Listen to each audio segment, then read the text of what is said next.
Prakash UDF convener പറഞ്ഞത് ദിലീപിന് നീതി കിട്ടി എന്നുള്ളതാണ്. അതായത് ഈ മേൽക്കോടതിയിലേക്ക് പോകുന്ന സർക്കാരിന്റെ കളിയാക്കുന്ന തരത്തിലുള്ള പ്രതികരണമാണ് ഉണ്ടായത്. അതിജീവിതമാർക്ക് വിശ്വാസത്തോട് ധൈര്യത്തോടുകൂടി ജീവിക്കാൻ കഴിയുന്ന ഒരിടമായി കേരളത്തെ മാറ്റാൻ LDF പ്രതിജ്ഞാബദ്ധമാണ്.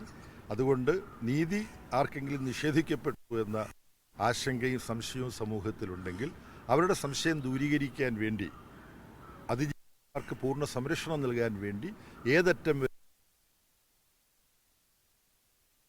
വരെ മറ്റാളുകളുമെല്ലാം കേരളത്തിൽ ഇന്ന് ഈ തെരഞ്ഞെടുപ്പ് നടക്കുന്ന സമയത്ത് UDFന്റെ ഒരു MLA ഒളിവിലാണ്.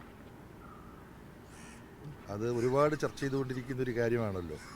അതുകൊണ്ട് ആ UDFന്റെ MLA എങ്ങനെയാണ് മുഖ്യമന്ത്രിയെ സംബോധന ചെയ്തതെന്നെല്ലാം കഴിഞ്ഞ ദിവസം ഞാൻ നിങ്ങളെപ്പോലെ ഏതോ ചാനലിൻ്റെ അവർ റെക്കോർഡ് ചെയ്തതിൻ്റെ ഒരാൾ എനിക്ക് അയച്ചു തന്നു.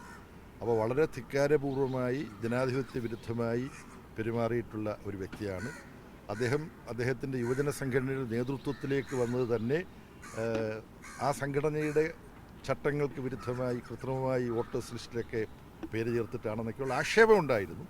അദ്ദേഹത്തിൻ്റെ ഒരു പൊതുസമൂഹത്തിൽ ജനങ്ങളുടെ പ്രതിനിധിയായി നിൽക്കാനുള്ള അദ്ദേഹത്തിൻ്റെ അർഹത ചോദ്യം ചെയ്യുന്ന തരത്തിൽ ഒരുപാട് കാര്യങ്ങൾ പുറത്തു വന്നുകൊണ്ടിരിക്കുകയാണ്. അതിൻ്റെ മറ്റു കാര്യങ്ങളിലേക്ക് ഞാൻ പ്രതികരിക്കുന്നത് നല്ലതല്ല. കേരള സമൂഹം അത് വളരെ വ്യാപകമായി ചർച്ച ചെയ്തുകൊണ്ടിരിക്കുകയാണ്. വളരെ സന്തോഷം. നന്ദി.